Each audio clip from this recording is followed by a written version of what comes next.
Welcome, low ego action heroes. I'm Debbie Levitt from dcx.to, and welcome to my weekly Wednesday Ask Me Anything. I was supposed to have Dr. Nick here, so we put him in the description, but I have not seen him yet, so I'm hoping he will join later. But if he doesn't, we'll just have him next month, and we'll wish him well. So this is Ask Me Anything. You are absolutely welcome to ask me anything. There is no charge. You do not have to be a member of the secret club. You do not have to know the handshake. If you'd like to join the secret club, you can go to dcx.to and follow that to our Discord and Patreon and other universes. Follow us on Twitch. It's so much better than YouTube. We archive the videos on YouTube, but I just think Twitch is a better experience. Hello, Ana Lucia. If you'd like to ask a question, you can ask it in the chat. It will come up here with your real or fake name on it. If you'd like to ask a question anonymously, you can go to dcx.to/Q, the letter Q for question. That will come into my email, and I will be able to get your question up on the screen and look at answering it. So, typically people send in questions ahead of time. You can send in your question 24 hours a day here, and I just save it for the next show. So feel free to ask questions ahead of time if you want. Ana Lucia says, geez, I had an ad here once I joined. I have to check what's going on. Yeah, I don't know why you would have an ad right away. I thought I had Twitch set to not show people an ad right away, but I don't know. So I apologize that you had a Twitch ad. Yes, Twitch does show people ads. I know YouTube will show them to you later. It's all a matter of timing. Yeah, I'm still making sense of all of that. So sorry about that. So, without a question yet, I wanted to talk about something that happened recently at a conference I went to. Apologies to Melanie, who has to hear this story again. But, yeah, I've been trying Vivaldi, and you're trying Brave, hashtag not sponsored. We'll all eventually settle on some better browsers than some of the choices out there. I've been trying to reset up Vivaldi today, and I'm still learning it. I got it on my phone. It's starting to look pretty good. I think it's got potential. So I wanted to talk about Opera and Vivaldi are EU-based from Norway. Awesome. Okay, good choices. I'm going to try it out. And I may or may not like it, but I'm starting to feel like lots of things are better than Chrome and Firefox. So, fingers crossed. So I was at a conference I won't name recently, and there was a closing speaker. And the closing speaker had an AI company. I know some of you are already rolling your eyes and going, uh-oh. But this person had an AI, yeah. Ana Lucia wrote, oh no. Yep, you don't even know what's coming. You're not ready for this one. Hold on. So the closing speaker, I don't remember the name of the talk, but it was something like, UX and AI, or the future of UX and AI, or something, but it definitely said UX and it definitely said AI. And this person, again, owns an AI company. And their talk seemed like a very well-planned and presented, almost like a pitch deck. It really this person talked mostly about the types of work that their company has been doing, which was mostly, I think, municipal stuff, like going into different towns and trying to set up AI things for the town to operate more efficiently. Ana Lucia says, you should give up on UX because my company does your job. No, that's not where this is going, but you're far, but not far. So he definitely had a presentation that showed some interesting AI projects. And then I noticed that he wasn't mentioning anything about UX people, and this was a UX conference. And so I was wondering, like, okay, where is the UX where's the promise of the premise, as Ryan George likes to say? Where's the UX in all of this? And some slides in, he mentioned UI and UX, and then he looked down at his notes and seemed to be reading word for word, like his tone changed, his delivery changed, his eyes were glued to his laptop, and he seemed to be reading just a few pre-written sentences about UI and UX. And my spidey sense on that was, okay, this is a guy who just has a generic presentation about how great his company is, and he's kind of worked in a few sentences about UX to try to make this relevant, I guess, to the audience. Ana Lucia is already asking the good critical thinking questions. Did this person pay to be there? No, I imagine he was paid. And was he even vetted? I don't know, but I had the same question because I know what's coming.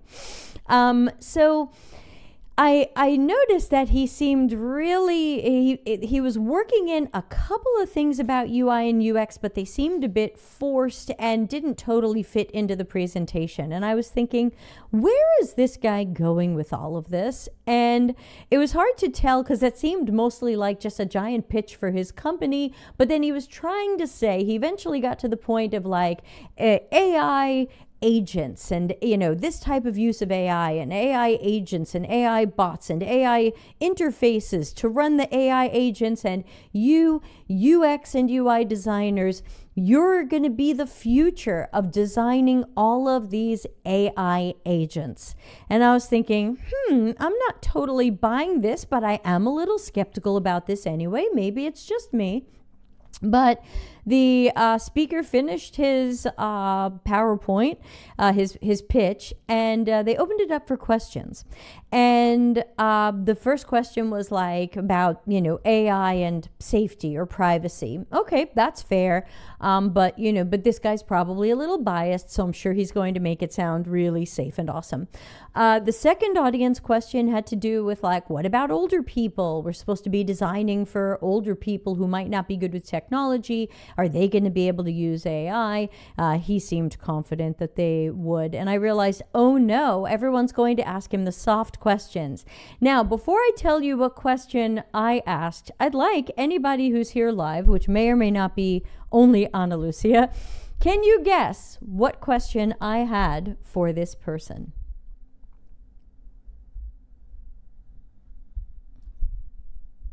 I'll give you a moment to think about it and type it and see what people think. If there are people here. Where is everybody?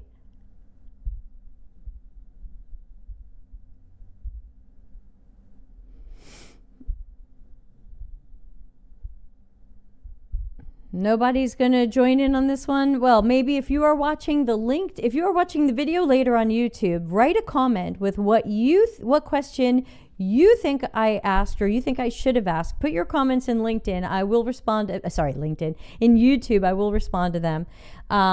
All right, Ana Lucia has a good one. Her questions would have been, what happens when AI is able to do the job by itself? That's a very good question. Like, what happens when the AI does the job so well it doesn't need the guy speaking to us today? I like that. Ana Lucia also says, how much should you pay the organizers to promote your stuff? That's a good one. I'm still not sure if he paid or was paid, but that is a fair question, I think. But that was not the question that I asked.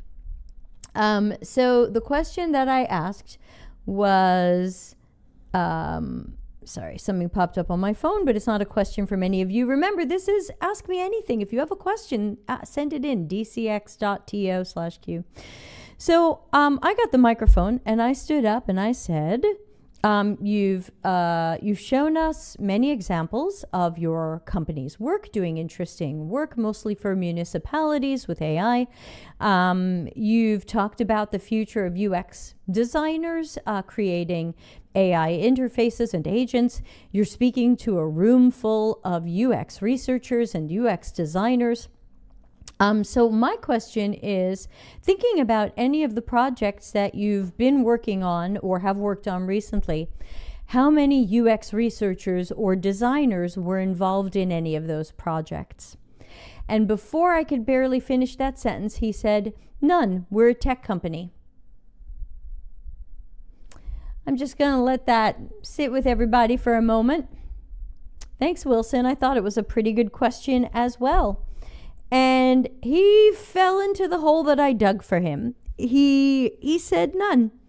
And I started looking around. They took the microphone away from me to pick another person in the audience to ask a question. That's fine. This wasn't going to be a conversation. And I started looking around the room because I was sitting at the very, very, very back of the room. Only a wall was behind me.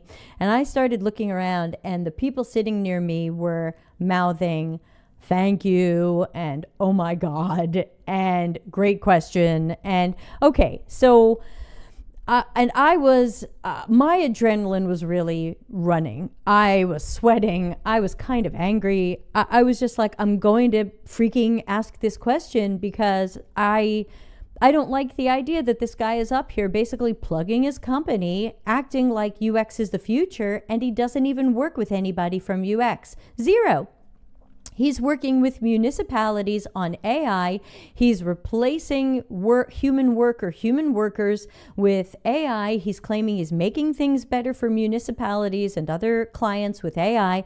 And he's got 0 researchers and 0 designers while telling us that we're the future of AI design.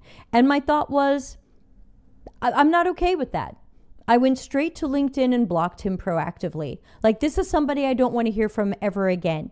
If this person came out and said, AI is great, check out what my company is doing, we're so awesome, AI has so many neat uses, and you know what, we don't need any of you. You should probably start figuring out what your next job's going to be. That at least would have been honest, and I think I would have appreciated that. But I feel like to sell us on we're the future and we're going to have a great role in the AI future of designing AI agents, while he uses 0 of us for any projects at all ever, I just thought was not okay. And I walked out. As soon as he was done answering my question, I picked up my backpack and I walked out of the room. And I did not try to sneak out quietly. I did not mind if my backpack made a little bit of a jiggly sound.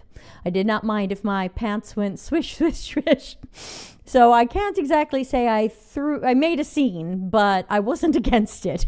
And he continued taking questions for some time, and I stood outside the room just trying to relax, because the first thing I did was send my husband a message with a number of 4-letter words about how I felt about that exchange. Ana Lucia says, unfortunately, it's common. I've seen PMs and devs trying to sell software and other solutions to an audience they have no connection with. Yeah, I think, again, does this guy have a great AI company? Maybe. Is this guy good at what he does? Maybe. I don't have an opinion on that. Should you work with him? Maybe. I have no idea. But I am extremely, extremely, extremely not pleased about somebody coming out as a speaker, in this case, a closing speaker at a UX conference, and saying that he works with no UX people at all on any of his projects. That doesn't make sense. I think if you do want to have a big AI closing speaker, it would make sense to have one that says, yeah, you know what, we've been having some researchers research into stuff so that when we build the AI, we're working from great knowledge, or hey, we have some great designers who are helping us build these interfaces, blah, blah, blah. Like, you couldn't find that one company that is doing that. Ana Lucia says, also, I would complain to the organizers that talk had no place there. Yeah, when I walked outside, a lovely young man said, oh, would you like to fill out an event survey? And I said, you know what? I would, but I only have something to say about the speaker who's on right now. And I found that person's name, I circled the lowest score for them, and I just wrote a whole bunch of stuff underneath it, and I just said, F him. I just wrote the letter F. F him. I said, this guy's a liar. He obviously doesn't believe that UX is the future, or that UX has any place in designing AI, because he doesn't work with any UX people. He doesn't believe there is a need to work with or talk to or interact with UX people at all. And it's a lie to the audience to tell them that we're going to be so important in AI companies. He's got the AI company. He wants none of us. 0.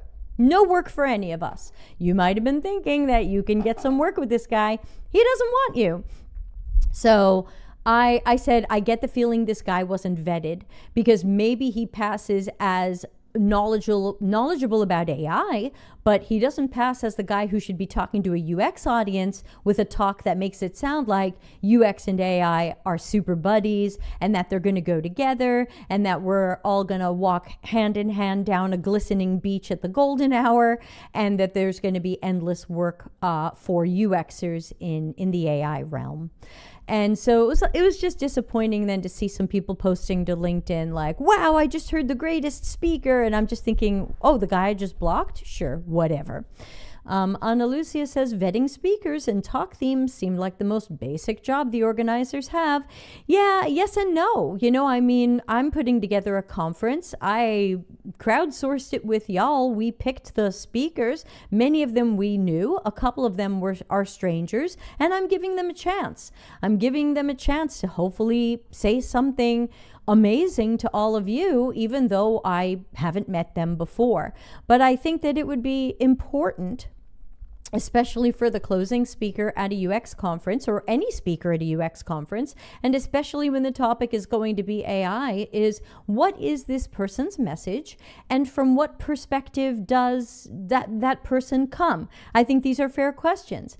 And I think that the problem might have been that maybe they, and I'm just guessing here, maybe they checked, will this person say nice things about UX? Will this person say UX has a future? UX isn't dead? Sure, he made sure he wrote that into his talk, and then he looked down at his notes and he read it word for word so he didn't get it wrong. Maybe we checked that far, but maybe we didn't ask the important question is, will you be able to tell stories about working with UX professionals? Because you're saying that this is an important role. Do you have a story about it? Because that was another thing that I noticed during his talk. He never said, and here's a great time I worked with a UX person. Hello, Madiang. Ana Lucia says, but you tried to vet the themes. Imagine if you simply accepted anything. Yes, you had a few themes there that made no sense for the conference. That's true. We definitely had a few themes that I thought didn't make sense. We turned those people down and we said yes to other people. And then when some of those said, ooh, I can't do all the talks that got accepted, I went in and dug into people who were on my podcast and who, again, I only semi-know. And so I'm taking a chance on them. And I recognize that I'm taking a chance on them. But I think there's a difference between, some people might say things I don't personally agree with. Like someone might come out and say, design thinking's great. And I'm thinking, no, it's not. And that's fine. I welcome people to offer other opinions and other perspectives on my show or at my upcoming conference. But it wouldn't make sense for me to have somebody do like one of the talks at the upcoming. By the way, if you haven't signed up for the conference, what are you waiting for? Go to dcx.to and follow the link to the conference. The whole schedule is there. Registration is open. We have 11 people signed up, which is great for the first few days. So don't forget to sign up. And there's a discount code. Now I forgot what it is. I've got to look it up again. I'll have to sign in. Oh, I forgot. All right, let me look up our discount code and I'll make sure to say that out loud. But don't forget to at least check out the conference. It's going to be called Delta CX Hive 2025 and it's in late May. It's completely online, and so we want you to be there from wherever you are. It's going to be morning in America and Canada, evening in Europe and Africa. So hold on, I'm just logging into my system and checking out my coupon codes. And okay, let's do this. Okay, so you can get, in addition to the early bird discount and some of the other discounts that are out there, you can get an additional $10 off with code STREAM because we are live streaming. So STREAM code, where it says, did you get a code from Debbie? Put your code there. and you'll get an additional $10 off. I've tried my best to make this conference extremely affordable, way lower price than other ones, and all of the money is going to be split by the speakers, not equally based on how much they present. So the money's not going into my pocket. I'm only getting a percentage based on how much I present, and there's actually people at the conference presenting more than I am. So I will not be the top money maker at this event. Madiang says, my English is too weak. I wanted to know this video conference. I want to understand. Oh, great. Yeah. So let me just put on the screen. It's dcx.to is my web address. And then you should be able to follow something in the navigation or on the homepage that says check out our conference. And there you're going to see all of the speakers, all of the topics, all of the timing, and a link from that informational page to the registration page. So make sure you use code STREAM. I've written it on the screen. And then you will be able to get an extra discount, since my system does understand multiple discounts.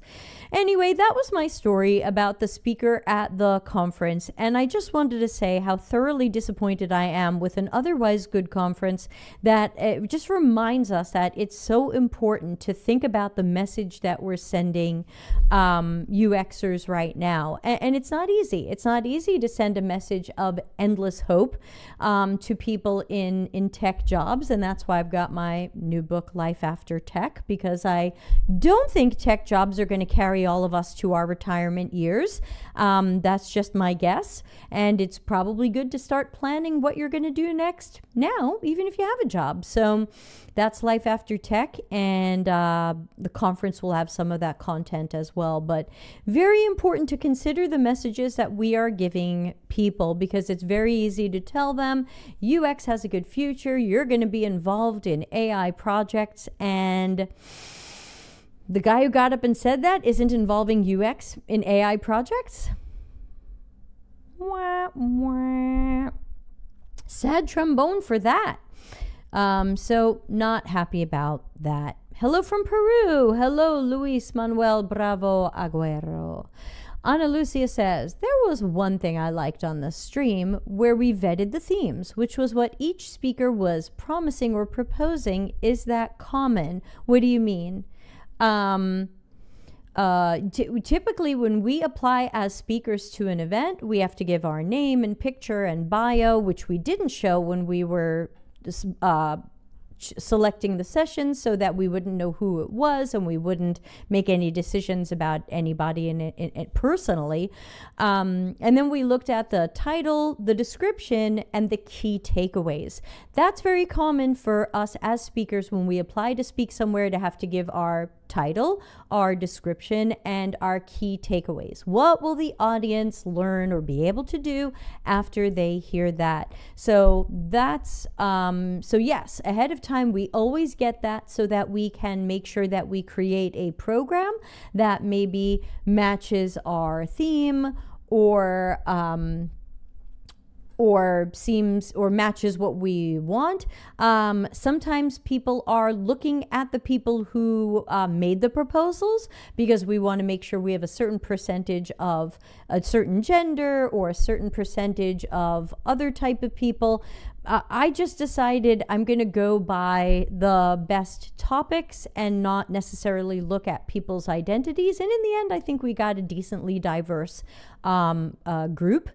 We have lots of women, and we do have some people of color. So everything could always have more diversity, but I'm happy that we have some, considering we picked solely by topic and not by person.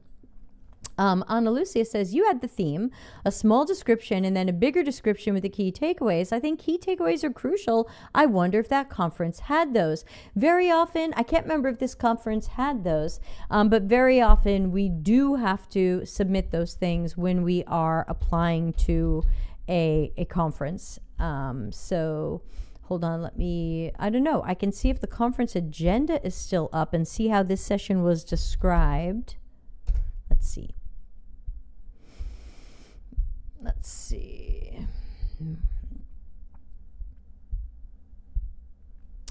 So the talk was called UX at the Intersection of AI and Knowledge Management.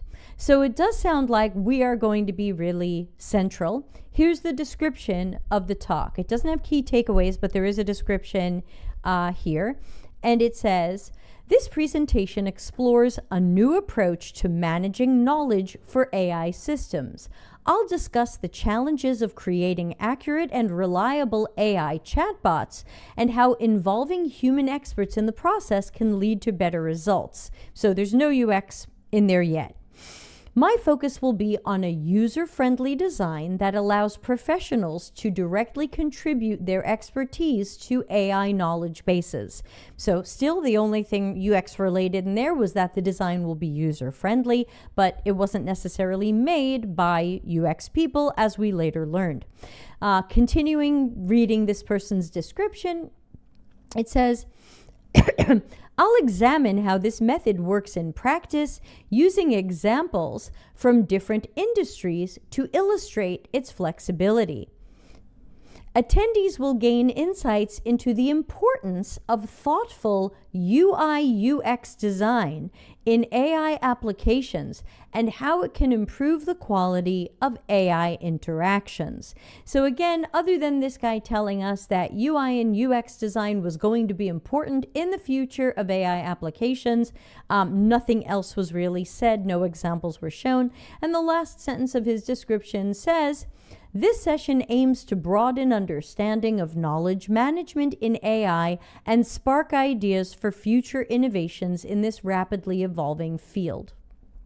So, I think that if we just remove the sentence that says AI attendees will gain insights into the importance of thoughtful UI/UX design in AI applications and how it can improve the quality of AI interactions, I think he otherwise delivered on the promise, because he talked a lot about the chatbots he's been building and how he thinks those chatbots are helping people.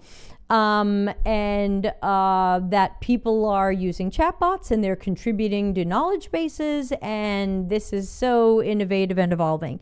And I think that the semi-promise of attendees gaining insights into the importance of thoughtful UI/UX design, as he calls it, I don't think that promise was delivered. Other people might disagree. I saw some people on LinkedIn saying they thought this talk was great. I would like to not hear from this person ever again because I don't believe that they delivered on this promise. But again, that is my opinion. I have no opinion on this person's company or them as an individual or whether or not you should work with them. I only know you won't be working for them because they don't work with UX people. So there's that. So let's see. Madieng says, I'm from Senegal. Hello in Senegal. Ana Lucia says, were they pushing the idea of moving into product management? Oh, sorry, that's Yesterday in Gaming. Yesterday in Gaming says, were they pushing the idea of moving into product? He said nothing about product management. Zero, nothing. The whole talk was, here's all my case studies on interesting things my company is doing with AI. That's why I felt like it was almost a pitch deck. Yesterday in Gaming says, did they speak at all about UX needing to evolve due to AI, or did they just paint it as a peaceful coexistence? It was painted as chatbots and AI agent interfaces are going to need good UX designers, and that is a possible way for us to be working with AI in the future, where these interfaces are going to need to be user-friendly, and that's why we need UX designers. That was how that person painted that from memory, but this is all recorded, and I can't wait to get that recording and cut a nice clip of that and put it up on the LinkedIn. Ana Lucia says, so he lied? I would feel cheated to hear what you described with that description. I would have a different expectation from that. I agree. And I think that from the description and the title, it really seemed like, wow, there's an opportunity for UX to be at the intersection of AI, dot, dot, dot. You know, you're making it seem like UX is central to this, but then the talk had almost nothing. And I will, in case people are feeling like, was the whole audience just duped by this? No. While a few people posted to LinkedIn saying this guy was great and they're now fans of him, many people came outside to talk to me and shake my hand and thank me for saying a question that was on their mind or a question they didn't even think of to ask. And thank you for saying that and putting that out there. And other people said, gee, I knew something wasn't adding up quite right about this guy's talk. Something didn't seem like it was going to be very UX-y or blah, blah, blah. And so I got a lot of nice thank yous for saying that. And thank you for calling this out, because it was important to hear this guy admit that he doesn't work with UX people at all. And then you can decide if you still respect him or are interested in him as an AI guy, but I'm certainly not going to, I certainly wouldn't have picked him for a UX conference. Ana Lucia says, you know, I'm a fan of knowledge-based design, so my expectation was around that. It wasn't, it was a sales pitch. It did feel to me like a sales pitch, even though he never said, hire our company, work with our company, tell people about our company. He didn't say that, but it seemed to be just case study after case study, like, oh, we're doing this for this municipality, and we're doing this for this group, which is going to help lawyers decrease the amount of time they spend on this, and we're doing this for this municipality so that we can automate this. And it wasn't that these case studies looked bad. I thought the case studies were interesting, and if you can improve things for municipalities or people and it involves AI, great. An improvement is an improvement. It's not like I'm blanketly against improvements or progress. I just didn't appreciate the idea that this was some sort of UX at the intersection, because I didn't feel like UX was at the intersection of any of these things. So, womp womp. Yeah, and the message that I want to give everybody is keep thinking critically. I want you to think critically when you read books, read articles, see YouTube videos, hear speakers. I want you to challenge me. I want you to challenge other people. It's okay to ask the difficult question. It should be okay to ask the difficult question. It should be okay to ask the tough question. And I don't want us to be afraid of that, especially when it's our conference. This is a UX conference by us for us. If the speakers at my conference say something wacky, ask them a tough question, please.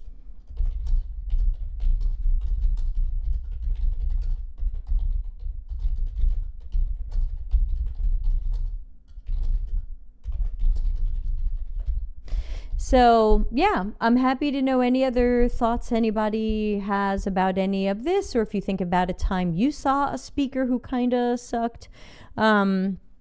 I remember being stuck on a panel years ago with a guy I had worked with years before that, and he was the worst UX worker I'd ever seen in my life.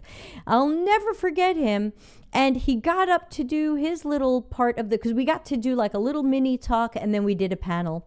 And he got up to do his mini talk and he was like, hi, I'm so-and-so and I'm a UX. And I'm like, oh, honey, you are not UX. You're not even a UX. You're not the UX. And I do not like that guy. I'm so happy I don't have to run into him anymore. He was a definite imposter. And when I worked with him, he was the kind of guy who wanted endless meetings about his project because he didn't want to do his own work. So I was not happy to see that I was on a panel with him. Ana Lucia says, to be honest, I think the current times require us to be suspicious of everything. You have to suspect before trusting, and it's not just with speakers. Even a social media private message may be suspicious. Yeah, I mean, I've got to agree with her. I think we do have to be, it's okay to be suspicious before we're trusting. It's okay to have to earn trust. I have to earn trust constantly. If I ever do anything that any of you sees as untrustworthy, That's it, at least between me and you. And then you might tell other people, Debbie's garbage. She did this untrustworthy thing. And to me, earning trust is something that you're never done with. You have to continually earn trust. The conferences we go to have to continually earn trust. If you go to my conference in May and you feel exceedingly wronged by a particular speaker, you're probably not going to come to any of my other conferences. I will have burned the trust, not earned the trust. And so I think it's okay to be suspicious. I think it's okay to want to double check or fact check. I think it's more than okay to want to think critically and to ask questions. So please think critically and ask questions. You don't always have to throw a speaker a softball like, you know, do you think AI is safe? We already know that there's aspects of it that aren't safe. What are we doing right now? Ana Lucia says, for example, I've seen many people saying that adding open to work on LinkedIn makes some suspicious people come out of their shell, people trying to sell services, scams. Yeah, definitely. I do think that open to work on LinkedIn does make you more of a target by scammers. Scammers are targeting everybody. I think the open to work does make them target you more. Many will assume that you are desperate, and so they can try to pull a fast one on you by pretending that they're offering you a job or things like that. But remember, even if we use open to work, open to scams, says Yesterday in Gaming. Even if we use open to work and even if we're getting scams, we don't have to fall for them. That's not required. We can continue that critical thinking and that our suspicious nature, and we can never talk to that person or end that conversation once it's very clear that it's a scam. I did an easy apply on LinkedIn a month or so ago for a job. I got a private message inviting me to a longer application. The longer application was a giant pile of garbage that I refused to fill out. And I wrote to the person and I said, this application looks like a scam and I'm not going to fill it out. And they were like, oh, sorry. So my thought was, oh, well, it is a scam then. Ana Lucia says, exactly. We can simply critically think about things and then block them. That's right. You don't have to entertain any of these people. Remember, the average company is not messaging people on LinkedIn giving away jobs. That is just not what's happening right now in the job market. That is not a thing. So it's okay to be suspicious. It's okay to be guarded. And it's more than okay to not give away your personal information, not tell people your identity number or your banking information or give them a copy of your ID. Please don't do any of these things. What else can I tell you? So this was Ask Me Anything. We can go a little bit longer. Questions can go to dcx.to/Q. If they're not answered this week, I save them, I trap them, and I save them for next week. I think we do have a show next week. Is there anything blocking our show next week? No. Other than daylight savings. Please note that next week's show may be at a time you're not expecting if your clocks aren't changing. It looks like my clocks are changing this weekend. So if your clocks are not changing this weekend, please note that next week's shows are going to be at weird times for you. All of the shows. We've got Tuesday with Telling Your Project Story with Stephanie Walter. She's going to be joining us live to talk about how to tell the story of our projects in our portfolios and interviews. We've got Wednesdays thing here. Oh no, I've got Dr. Nick. Oh, I've got Dr. Nick next week, not this week. I messed it up. Dr. Nick is next week, not this week. I'll have to go take it off the name of the thing on YouTube. Sorry. Dr. Nick is next week. I messed it up. He's the second Tuesday of every month. This is the Wednesday. Second Wednesday of every month. This is the first Wednesday. Good morning, everybody. I messed it up. Well, thanks to everybody for your patience with me messing that up. So yeah, Dr. Nick will be here next week. I better send him a message and say, my mistake, it's next week. Oops, never mind, my mistake. See you next week. Womp womp. Oh, time for a nap. All right, so I'll have to take his name off of today's live stream show. Please excuse me while I press all of the buttons. All right, there we go. So Ana Lucia says, I still think, oh, and we've got yesterday in gaming, which we'll come back to. I still think about the time when my mom's bank called her asking to confirm some of her personal information. She got suspicious and said no. So proud. The person on the other end got annoyed. But yes, it was legitimate. I just wonder what made them think it was a good idea to do that when they say to be aware of scam calls. I had the same thing happen. A few months ago, I got a call and my phone said it was the Arizona tax office. And I'm thinking, this is weird. And the woman called and she said, well, I need to discuss something about your tax file with you, but first, can you confirm some of your information? I said, no, you called me. Like, if you think you know who I am, just tell me whatever this is about the taxes. I don't trust you. And she's like, no, you have to tell me these things. And I was like, what? I said, well, what's the phone number to call you back at? And she said, sure, here's our phone number. Just talk to any of our agents. There's something in your record we need to talk to you about. And I was like, well, that's weird. Usually the scammers don't say that. They don't want you to call back. They want you to give the information now.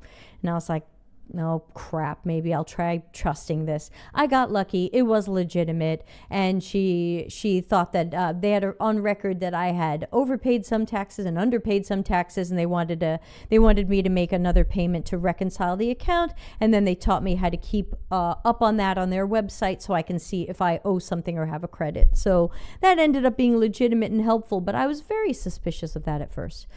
Yesterday in Gaming says, besides that speaker pushing their AI business, did anything else come up at the conference that was surprising, good or bad? Yeah, Ana Lucia says, better safe than sorry. Anything at the conference that was surprising, good or bad? Yeah, a couple of things that jumped out at me was, there are many, the few in-person conferences that are left. This used to be more common. Now we don't have many conferences that are on site. I remember them asking, I thought they asked my food allergies. If they didn't, that's not good. I thought they did.